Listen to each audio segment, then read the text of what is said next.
So, using a public bathroom and being butch is a pain in the ass. It really is. It's a pain in the ass because you're there trying to take care of business just like everybody else, and what you end up having to do is negotiate a fair amount of gender checking. Gender checking meaning what are you and are you in the right place?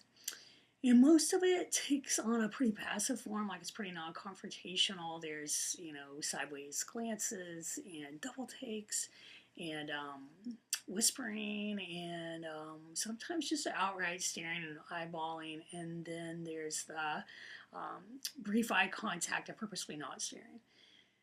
All of it really has the net effect of just sucking, just honestly sucking. And you end up feeling frustrated and angry and like you're being treated like a sideshow. And because it just sucks so much to have all that, different witches come up with different coping strategies for using the public bathroom. So some witches I know, they actually want like an ally when they go to the public bathroom, and they'll take a friend or they'll take their girlfriend. My strategy is like, let me get in and out of this bathroom as quickly as I possibly can. So I'm, staring down at my feet, trying not to have any eye contact at all, like strategizing about where the open stall is, in and out.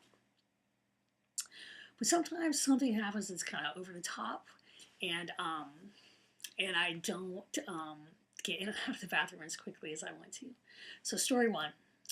San Francisco airport, flying out after Gay Pride, going to use one of these really big airport bathrooms where there's like 40 stalls, 20 on each side. Walking in, and this woman behind me, I hear her say something like, "We are in the women's bathroom." And I think, yeah, that's pretty obvious. We are in the women's bathroom. Like, duh. And so I think to myself, like, who is she talking to? She must be with like a really young child or something, trying to explain where they are. So I turn around because I want to see what's going on. And it's when I turn around and I see that she's not with anyone, and I see the way she's looking, and I realize she's talking to me. And I think, well, this is fucked up because this is San Francisco. And I shouldn't be getting gender checked like this in San Francisco. So she says it again, we are in the women's bathroom. And I go, yeah, yep, we are in the women's bathroom.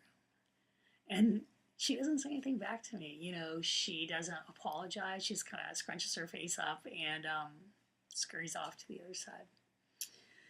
Story number two, Doug Fur Lounge, going to see a rock show.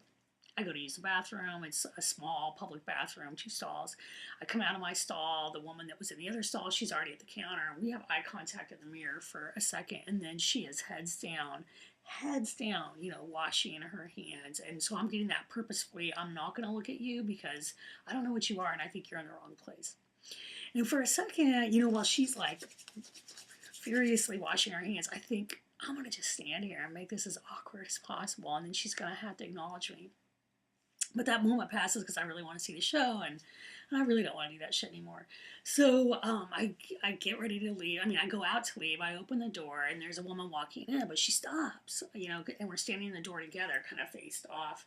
She looks at me like that, and then she kind of pulls back and looks at the door, and then she looks at me again, and she just, looks at the sign on the door, and then she looks at me again, and she just kind of pulls back, and maybe does one of these or this or something, and she's like, hey, her voice is a little bit higher. Hey, am I in the right place, like the right bathroom?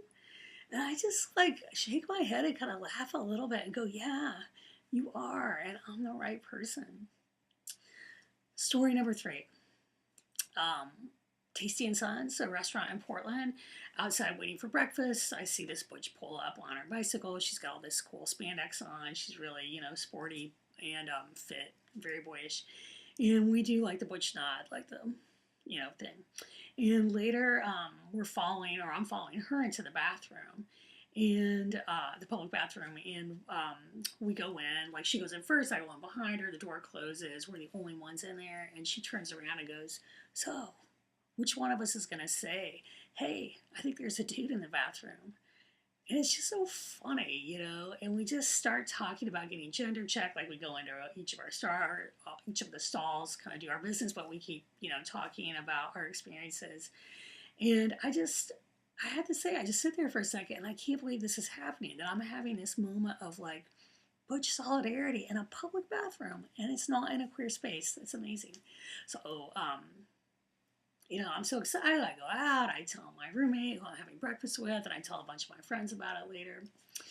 And then a couple weeks after that, I run into that same butch from the bathroom at a show after Gay Pride, like a rock show after Gay Pride. And I tap her on the shoulder. I'm like, hey, I know you, right? You remember me, like, from that Tasty and Sons bathroom? And she's like, oh, Butch on Butch in the bathroom. And we just start laughing, you know, like maybe high five and telling each other how we told everybody we know that story. And we both know, like, why we're telling everybody that story, because that's probably it for us. Like, our one happy butch public bathroom story.